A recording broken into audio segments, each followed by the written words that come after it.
Hi అండి. ఈరోజు వీడియోలో చాలా తక్కువ టైంలోనే నేను ఫాస్ట్గా గ్రోత్ రావడానికి కారణమైన బ్లౌజ్ కటింగ్ని మీతో షేర్ చేస్తాను. వీడియోని ఎక్కడ స్కిప్ చేయకుండా చూడండి. వీడియో నచ్చితే లైక్ చేయండి.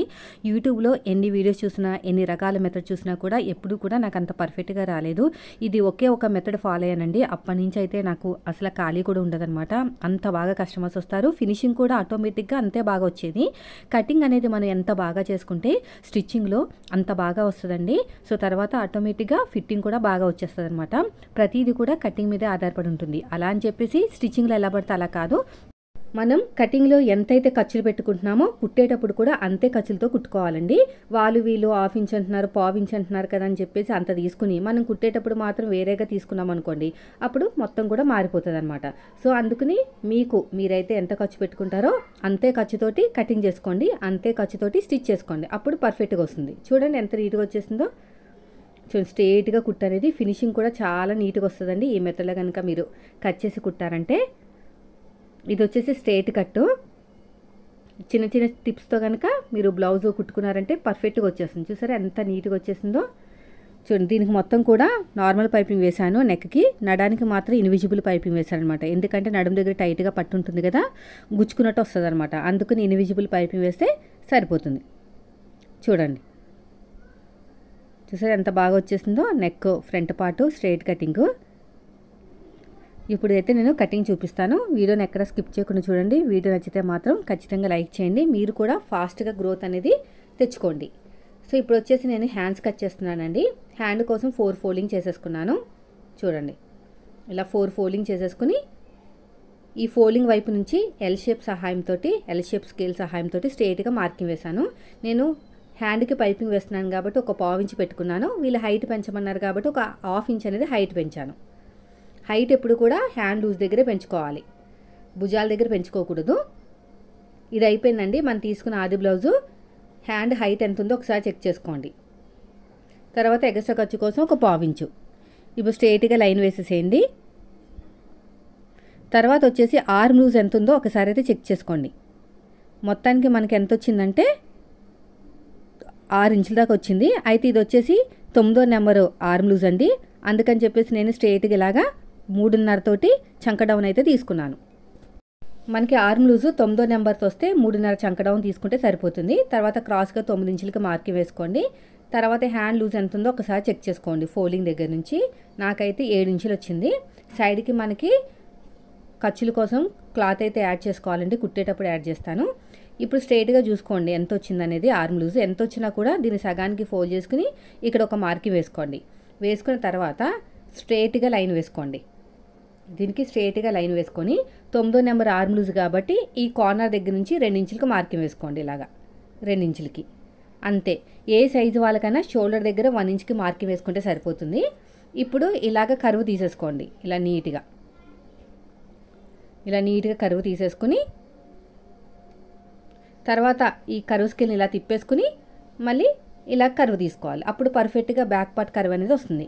ఇప్పుడు ఫ్రంట్ పార్ట్ కర్వ్ కోసం ఇక్కడ మనకి హ్యాండ్ డౌన్లో సగానికన్నా మార్కింగ్ వేసుకోవచ్చు, లేదంటే ఒక హాఫ్ ఇంచు మనకి ఇక్కడ నుంచి సగానికి ఒక మార్కింగ్ వేసుకోండి. మనకి 3.5 కదా, దాంట్లో సగం ఎంత వస్తుందో అక్కడికి ఫోల్డ్ చేసుకుని ఒక మార్కింగ్ వేసుకోవచ్చు. ఇలాగా ఇక్కడ వేసేసుకుని ఒక మార్కింగ్ వేసుకోవచ్చు. లేదంటే ఈ జాయింట్ అయిన చోట అంటే మనకి స్ట్రేట్గా లైన్ ఉంది కదా, అదేవిధంగా కరువు తిరిగిన చోట కూడా ఒక హాఫ్ ఇంచ్కి మార్కింగ్ వేసుకున్నా సరిపోతుంది. ఇక్కడ ఒక హాఫ్ ఇంచ్కి ఇక్కడ టచ్ అయింది కదా, ఈ టచ్ దగ్గర ఒక హాఫ్ ఇంచ్ మార్కింగ్ వేసుకున్నా సరిపోతుంది. ఈ చంక దగ్గర 1 ఇంచ్కి మార్కింగ్ వేసుకుని మళ్ళీ కరువు స్కేల్ తోటి నీట్గా కరువు తీసేసుకోండి. ఇలా నీట్గా తర్వాత ఇలా తిప్పేసుకుని ఇంకొక మార్కింగ్ వేసేసుకోండి. అప్పుడు పర్ఫెక్ట్గా కరువు స్కేల్ తోటి మన హ్యాండ్ కటింగ్ అనేది వచ్చేస్తుంది. చూడండి ఇప్పుడు ఎలాగైతే మార్కింగ్ వేసామో సేమ్ అదే విధంగా కటింగ్ చేసేసుకోవాలి. ఇలా నీట్గా కటింగ్ చేసేసుకోండి. సైడ్కి జాయింట్లు పడతాయండి ఒక 2 ఇంచెస్ వరకు. ఇక్కడ కూడా అంతే. తర్వాత 2 లేయర్స్ని సపరేట్గా తీసేసుకుని లోత్ అయితే తీసేసుకోండి. తర్వాత ఇక్కడ ఒక మార్కింగ్ అయిపోయింది. ఇప్పుడు మనకి సైడ్కి అటాచ్ అవ్వాలి కదా, దానికోసం ఒక 2 ఇంచెస్ వరకు అయితే తీసుకుంటున్నాను. ఇక్కడ కూడా నీట్గా కట్ చేసుకోండి. ఇక్కడ కూడా అంతే, ఇలాగా హైట్ దగ్గర ఒక చూసుకుని స్ట్రైట్గా కటింగ్ చేసేసుకోండి. మనకి 2 ఇంచెస్ అయితే సరిపోతుంది. సో ఇవన్నీ జాయిన్ చేసుకుని మనం కుట్టేటప్పుడు చూసుకుందాం. ఇప్పుడు బ్యాక్ పార్ట్ కటింగ్ అండి. అయితే ఫోల్డింగ్ అనేది నా వైపు పెట్టేసుకున్నాను. ఓపెనింగ్స్ ఆపోజిట్లో ఉన్నాయి. ఎల్ స్కేల్ సహాయంతో స్ట్రైట్గా ఒక మార్కింగ్ వేసుకున్నాను. ఒక 1/2 ఇంచ్ అనేది ఎగస్ట్రా తీసుకున్నాను. ఎందుకంటే ఒక 1/4 ఇంచ్ అనేది మనం కొంచెం ఖర్చులకు పెట్టుకోవాలి. ఇంకొక 1/4 ఇంచ్ హైట్ అనమాట. ఏదైనా పాత బ్లౌజ్ ఇచ్చినప్పుడు ఒక 1/4 ఇంచ్ అయితే పెంచుకోవాలండి. ఇది వచ్చేసి డీప్ నెక్ బ్లౌజు. ఆర్మ్ లూజ్కి 1 ఇంచ్ కప్పితే మనకి చెస్ట్ లూజ్ అయితే వస్తుందండి. అయితే ఈ సైజు బ్లౌజ్కి అంటే ఈ బ్లౌజ్కి ఆర్మ్ లూజ్ 9 ఇంచెస్ కదా, దానికి 1 ఇంచ్ కప్పితే 10 ఇంచెస్ అనమాట. 10 ఇంచులు అనేది ఈ 1 సైడ్ చెస్ట్ అనమాట. మొత్తం ఫుల్ వచ్చేసి 40 సైజు బ్లౌజు. అదేవిధంగా బ్లౌజ్ హైట్ బ్యాక్ పార్ట్ నుంచి డాట్స్ ఉంటాయి కదా, అక్కడి నుంచి స్ట్రైట్గా చూసుకుంటే హైట్ వచ్చేస్తుంది. దానికి కావాల్సినంత ఒక 1/4 ఇంచ్ ఖర్చు తీసుకోండి. ఇప్పుడు నడాన్ని సగం కింద ఫోల్డ్ చేసుకుని వీపు పార్ట్ దగ్గర హైట్ ఎంత ఉందో చూసుకుంటే వీపు హైట్ ఆటోమేటిక్గా మీకు నెక్ డీప్ అనేది తెలిసిపోతుంది అనమాట. తర్వాత వచ్చేసి ఆర్మ్ లూజ్ చెప్పాను కదా మీకు 9 ఇంచులని చూడండి. షోల్డర్ దగ్గర నుంచి సైడ్ జాయింట్ ఫస్ట్ కుట్టు వరకు చూసుకోవాలన్నమాట. ఇలాగా నాకైతే 9 ఇంచులు వచ్చింది చూడండి, కరెక్ట్గా 9 ఇంచులు. బాగా సాగదీయకండి, మామూలుగా పట్టుకుంటే సరిపోతుంది. 9కి 1 కలిపితే 10 ఇంచులు. 10 ఇంచులకు ఒక మార్కింగ్ వేసుకున్నాం. ఎగస్ట్రా ఖర్చు కోసం 2 ఇంచులు. సో ఇదే మార్కింగ్ ఇక్కడ కూడా వేసేసుకోండి. పైన కూడా 10 ఇంచులు, ఎగస్ట్రా ఖర్చు కోసం 2 ఇంచులు. ఇది 40 సైజ్ బ్లౌజ్ అనమాట. ఎగస్ట్రా ఖర్చు కోసం 2 ఇంచులు. ఇప్పుడు స్ట్రైట్గా లైన్ వేసేసుకోండి. ఎల్ స్కేల్ సహాయం అవసరం లేదండి, నార్మల్ స్కేల్తోనే స్ట్రైట్గా మార్కింగ్ వేసేసుకోవచ్చు ఇలాగా. సో మొత్తానికి మనకి 10 ఇంచులు. 10 ఇంచులు ఇక్కడ పైన కూడా 10 ఇంచులు ఉండేటో చూసుకోండి, లేకపోతే మనకి డిఫరెన్స్ వచ్చేస్తుంది. ఇలా స్ట్రైట్గా మార్కింగ్ వేసేసుకోండి. ఎగస్ట్రా ఖర్చు కోసం 2 ఇంచులు ఇక్కడ.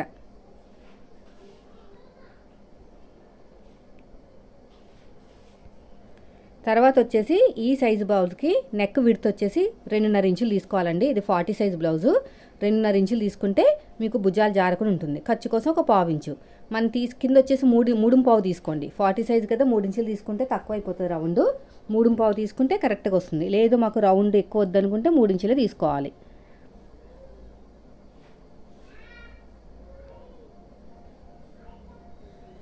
ఇలాగా. తర్వాత వచ్చేసి షోల్డర్ కావాల్సినంత ఖర్చు వదిలేసుకుని మన చిన్న షోల్డర్, మనం తీసుకున్న ఆది బ్లౌజ్ ఉంటుంది కదా, చిన్న షోల్డర్ ఎంత ఉందో ఒకసారి అయితే చూడండి. ఇక చిన్న షోల్డరు పొడిగి ఎంత చూసుకుని ఎక్స్ట్రా ఖర్చు కోసం ఒక 1/4 ఇంచు.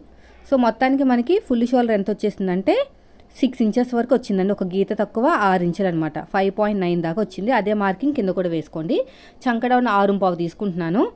40 సైజ్ బ్లౌజ్ కాబట్టి 6.5 తీసుకుంటే కరెక్ట్గా సెట్ అవుతుందో లేదో చెక్ చేద్దాం.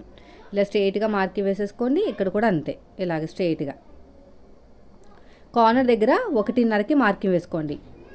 ఇలా 1.5 దగ్గర మార్కింగ్ వేసుకుని కర్వ్ స్కేల్ తీసేసుకుని నీట్గా కర్వ్ అయితే తిప్పేయండి. ఇలాగా ఇలా నీట్గా అయిపోయిందండి. తర్వాత వచ్చేసి గీత కింద నుంచి షోల్డర్ కావాల్సినంత ఖర్చు వదిలేసి గీత కింద నుంచి ఎంత వచ్చిందో చెక్ చేయండి. ఇలా గీత కింద నుంచి ఎంత వచ్చిందో చెక్ చేయండి. సో మొత్తానికి నాకు 9 రావాలి. వచ్చిందండి, దగ్గర 9. ఒక గీత తక్కువ 9 వచ్చింది, ప్రాబ్లం లేదు. తర్వాత నడుం చెక్ చేసుకోండి. కాజా పట్టి వదిలేసి ఉక్సు పట్టి వరకు ఎంత వచ్చిందో ఒకసారి అయితే చెక్ చేసుకోండి. కాజా పట్టి వదిలేసి ఉక్సు పట్టి వరకు ఇలా చెక్ చేసుకుంటే మనకి కరెక్ట్గా వచ్చేస్తుంది అనమాట. నడాన్ని కేవలం డాట్ల కోసం మాత్రమే వాడతాను నేనైతే, ఇంకెక్కడ వాడను. సో నాకు 32 దాకా వచ్చింది. దాంట్లో 4వ భాగం 8 ఇంచులు, డాట్ కోసం 1 ఇంచు కప్పితే 9 ఇంచులు. 9కి ఒక మార్కింగ్ వేసుకుని దీని సగానికి ఒక మార్కింగ్ వేసుకుని అటు ఒక 1/2 ఇంచు, ఇటు ఒక 1/2 ఇంచు అంతే. హైట్ ఎంత వచ్చింది? 16 ఇంచులు కాబట్టి 4 ఇంచులు తీసుకోవాలి, సరిపోతుంది. ఇలాగా షేప్ ఇచ్చేసేయండి. ఇప్పుడు ఎలాగైతే మార్కింగ్ వేసుకున్నామో ఎక్కడా కూడా కొంచెం కూడా తేడా రాకుండా అదే విధంగా కటింగ్ చేసుకోండి. సేమ్ యాజ్ టీజ్గా కటింగ్ చేసుకోవాలి. ఇక్కడ కూడా అంతే, ఇలా నీట్గా కటింగ్ చేసుకుంటూ వెళ్ళిపోండి. ఇక్కడ కూడా అంతే. ఇక్కడ టక్స్ ఇచ్చేసేయండి. ఇక్కడ కూడా చిన్న టక్స్ ఇచ్చేసేయండి. అడుగు భాగంలో కూడా ఒక మార్కింగ్ వేసేసుకోండి ఇక్కడ. అంతే, అయిపోయిందండి. ఇప్పుడు వచ్చేసి మనం ఫ్రంట్ పార్ట్ వీళ్ళది వచ్చేసి స్ట్రైట్ కటింగ్ అండి. అయితే క్రాస్ కటింగ్ ఏంటంటే క్రాస్గా వేస్తాం అనమాట. చూపిస్తాను చూడండి. ఇలా క్రాస్గా వేస్తాం. కోరాస్ మన వైపుకుంటాయి, ఫోల్డింగ్ అనేది ఆపోజిట్లో ఉంటుంది. ఇలా క్రాస్గా వేసేసుకుని యాస్టీజ్గా బ్యాక్ పార్ట్ ఎలాగుందో సేమ్ యాస్టీజ్గా మార్కింగ్ వేసుకుని మనం ఎలాగైతే కట్ చేస్తామో అలాగే కట్ చేసుకుంటాం అన్నమాట. క్రాస్ కటింగ్ అయితే స్ట్రైట్ కటింగ్ కాబట్టి మనం ఏం చేయాలంటే ఈ కోరాస్ కూడా మన వైపుకి ఉండాలి. ఫ్రంట్ ఓపెన్ కదా, ఇలా స్ట్రైట్గా వేసేసుకుంటే సరిపోతుంది. క్రాస్ కటింగే కొంచెం క్లాత్ పడుతుందండి, స్ట్రైట్ కటింగ్కి ఎక్కువ క్లాత్ ఏం పట్టదు. ఇలా స్ట్రైట్గా పెట్టేసుకుని ఇలా నీట్గా మనం యాస్టీజ్గా మార్కింగ్ అయితే వేసేసుకోవాలి.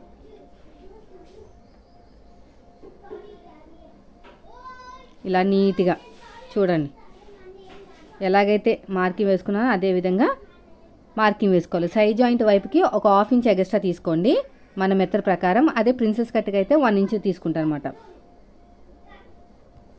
ఇక్కడ కూడా అంతే, స్ట్రైట్గా ఇలా స్ట్రైట్గా మార్కింగ్ వేసేసేయండి.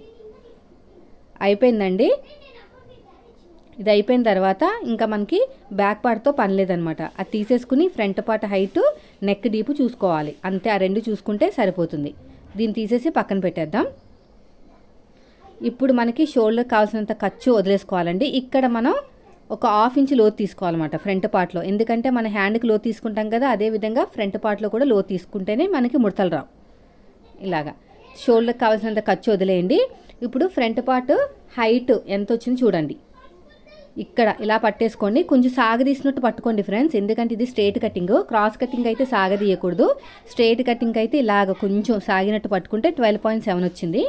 అంతే మార్కింగ్ ఇక్కడ వేసుకోవాలి ఖర్చులతో కలిపి. పైన ఖర్చులు వదిలేసాను, కింద ఖర్చులతో కలిపి కొంచెం సాగినట్టు పట్టుకోవాలన్నమాట. క్రాస్ కటింగ్ కాదు కదా, స్ట్రైట్ కటింగ్ కాబట్టి. ఇక్కడ పైన షోల్డర్ కావాల్సిన ఖర్చు వదిలేసుకుని కింద ఖర్చులతోటి 12 మీద 7 గీతలు, పావుతొక్కో 13కి మార్కింగ్ వేసుకుని మళ్ళీ ఎల్ షేప్ సహాయంతో స్కేల్ సహాయంతో స్ట్రైట్గా మార్కింగ్ వేసేసుకుంటున్నాను. ఇలా స్ట్రైట్గా, ఓకేనా. క్రాస్ కటింగ్ అయితే సాగదీయకూడదు, స్ట్రైట్ కటింగ్ అయితే కొంచెం సాగదీయాలి అంతే. ఇంకా అంతకుమించి ఏమీ లేదు, సింక్ అయిపోయి ఉంటుంది కదా అందుకుని. సో దీన్ని ఇలా పెట్టేసుకోండి. ఇలా పెట్టేసుకుని ఇలాగా ఉక్స్ పెట్టేసుకోండి. ఇలా ఉక్స్ పెట్టేసుకుని నీట్గా బాడీ మీదకి వెళ్ళిన తర్వాత బ్లౌజ్ ఎలా ఉంటుందో అలాగా అడ్డంగా ఒక స్కేల్ పెట్టేసుకోండి. బాడీ మీదకి వెళ్ళిన తర్వాత బ్లౌజ్ ఎలా ఉంటుందో అలా చూసుకోవాలన్నమాట. అడ్డంగా ఒక స్కేల్ పెట్టేసుకుని పైన షోల్డర్ కుట్టి తగ్గించి మనకి అడ్డంగా స్కేల్ పెట్టాం కదా, అంతవరకు ఎంత వచ్చింది చేయండి. చూడండి 7 ఇంచులు వచ్చిందండి కరెక్ట్గా. అయితే మనం కుట్టిన తర్వాత కూడా 7 ఇంచులే రావాలి కదా. అలా రావాలంటే ఏం చేయాలో తెలుసా, పైన షోల్డర్ దగ్గర ఫస్ట్ గీత ఉంది కదా, అక్కడ నుంచి 7 ఇంచులకు మార్కింగ్ వేసుకోవాలి. కుట్టిన తర్వాత కూడా 7 ఇంచులే వస్తుంది అనమాట. అదొక మంచి టిప్పు, ఓకేనా. ఇది స్ట్రైట్ కటింగ్ కాబట్టి మనకి నెక్ రౌండ్గా వస్తేనే పట్టినట్టు ఉండదండి. చెస్ట్ దగ్గర కొంచెం ఒక 1/4 ఇంచ్ అనేది క్రాస్గా మార్కింగ్ వేసుకోండి. అప్పుడు నెక్ అనేది మంచి రౌండ్ వస్తుంది అనమాట, లేకపోతే పట్టేసినట్టు ఉంటుంది. ఇలా నీట్గా మార్కింగ్ వేసేసుకోండి రౌండ్గా. ఇలాగా రౌండ్ వేసుకున్న తర్వాత మనకి ఉక్స్ పట్టి కాజా పట్టి హైట్ కింద నుంచి 2 ఉక్స్కి మార్కింగ్ వేసుకోవాలి. కింద నుంచి నెక్ దగ్గరించి చూసుకోవాలి, కింద నుంచి 2 ఉక్స్కి. ఇది పెద్ద సైజు బ్లౌజ్ కాబట్టి ఆ లైన్ దగ్గర నుంచి 2.5కి డాట్కి మధ్యన గ్యాప్ 1 ఇంచ్ ఇచ్చుకోవాలన్నమాట. అంటే ఉక్స్ పట్టి కాజా పట్టి కోసం స్ట్రైట్గా లైన్ వేసాం కదా, అక్కడ నుంచి 2.5, డాట్కి మధ్యన గ్యాప్ 1 ఇంచు అలా ఇచ్చుకుంటే సరిపోతుంది. తర్వాత వచ్చేసి మనకి ఫ్రంట్ పార్ట్ హైట్ అంటే డాట్ హైట్ ఖర్చులతో కలిపి మార్కింగ్ వేసేసేయండి. ఇలా షేప్ ఇచ్చేసేయండి అంతే. ఇలా నీట్గా ఇలా మార్కింగ్ వేసేసుకోండి. ఇప్పుడు సైడ్ జాయింట్, ఇక్కడ మనకి సైడ్ జాయింట్ వైపుకు 2.5 ఇంచులన్నా ఉండాలండి. అంత ఉంటేనే మనం కరెక్ట్గా పెట్టుకోవాలి బ్యాక్ పార్ట్కి ఫ్రంట్ పార్ట్కి, లేకపోతే అక్కడ అడ్జస్ట్మెంట్ చేయాలి. నెక్ దగ్గర ఒక 1/2 ఇంచ్ వదిలేసి మనకి దాంట్లో కిందకు ఒక మార్కింగ్ వేసాం కదా, ఉక్స్ పట్టి దగ్గర 2 ఉక్స్కి మార్కింగ్ వేసాం కదా, అక్కడ వరకు ఎంత వచ్చింది చూసుకుని దాంట్లో సగానికి ఒక మార్కింగ్ వేసుకుని పొడుగు వచ్చేసి 2.5 తీసుకోవాలి. అది ఉక్స్ పట్టి కాజా పట్టి దగ్గర ఉన్న డాట్ అనమాట. ఈ రెండింటిని బ్యాలెన్స్ చేసుకుంటూ 3వ డాట్ పెట్టేసుకుంటే పక్కన కుట్టేటప్పుడు మనం అడ్జస్ట్మెంట్ అనేది చేసుకోవాలన్నమాట. అందుకని చెప్తాను ప్రతి వీడియోలో నా మెథడ్లో కట్ చేయండి, నా మెథడ్లో ఒక బ్లౌజ్ కుట్టండి అని. ఇక్కడ నెక్ దగ్గర కూడా నీట్గా కట్ చేసేసుకోండి. తర్వాత ఇక్కడ కూడా నీట్గా కట్ చేసుకుంటూ వెళ్ళిపోవాలి. ఇలాగా నీట్గా ఇక చిన్న టక్స్ పెట్టేసేయండి.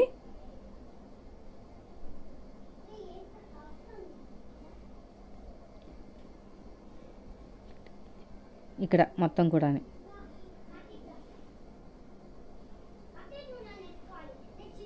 ఇప్పుడు బ్యాక్ పార్ట్ మీద ఫ్రంట్ పార్ట్ పెట్టేసి బ్యాక్ పార్ట్ మీద ఫ్రంట్ పార్ట్ కుట్టేసి ఇప్పుడు నాకు 2.5 వచ్చింది సైడ్ జాయింట్ వైపుకి. సో అంతే మార్కింగ్ వేసేసుకోవాలండి. ఇక్కడ కూడా సైడ్ జాయింట్ వైపుకి నేనైతే స్ట్రేట్గా ఒక మార్కింగ్ వేసేసుకుని కట్ చేసేసుకుంటాను. ఎందుకంటే ఎక్కువ తక్కువ ఉన్నాయి కదా, అలా ఉన్నా కూడా ఫినిషింగ్ నీట్గా రాదనమాట. ఇలాగా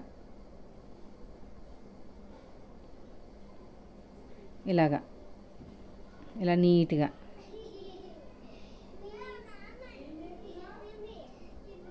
ఇలాగా సైడ్కి 2.5, పొడుగు వచ్చేసి 12 ఇంచులు తీసుకోండి. పెద్ద సైజే కదా, 12, 12.5 అలా తీసుకోవచ్చు. 12 అయితే సరిపోతుంది. తర్వాత వచ్చేసి ఉక్సు పట్టి కాజా పట్టి సైడు షేప్ బెల్ట్ హైట్ తెలియాలంటే ఇక్కడ మనకి అటాచ్మెంట్ ఉంది కదా జాయింట్, అక్కడి నుంచి ఒక 1/2 ఇంచ్ పైకి వదిలేసి చెక్ చేసుకోండి. నాకు 3 ఇంచులు వచ్చిందండి. ఒక 1/2 ఇంచ్ పైకి ఎందుకు వదిలేయమనంటే పైన ఒక 1/4 ఇంచు ఖర్చు, కింద ఒక 1/4 ఇంచు ఖర్చు కదా. అదేవిధంగా షేప్ వచ్చిన చోట 2.5 ఇంచులు తీసుకుంటే సరిపోతుంది. అంటే 3 వచ్చింది అనుకోండి, 2.5 తీసుకోండి. 3.5 వస్తే 1/4 అలా అన్నమాట. లేదంటే మీరు ఆది బ్లౌజ్ని తీసేసుకున్నా సరిపోతుంది. ఇప్పుడు ఎలాగైతే మార్కింగ్ వేసామో సేమ్ అదే విధంగా కటింగ్ చేసేసుకోండి. ఇప్పుడు మీకు ఇంకొక లేయర్ అయితే కావాలండి. ఖచ్చితంగా 2 లేయర్స్ ఉండాలి. చెప్పాను కదా, 2 లేయర్స్ ఉంటేనే మనకి బాగుంటుంది అనమాట. షేప్ అనేది నిలబడుతుంది, లేకపోతే జారిపోతుంది. ఇలా నీట్గా కట్ చేసుకుంటూ వెళ్ళిపోవాలి.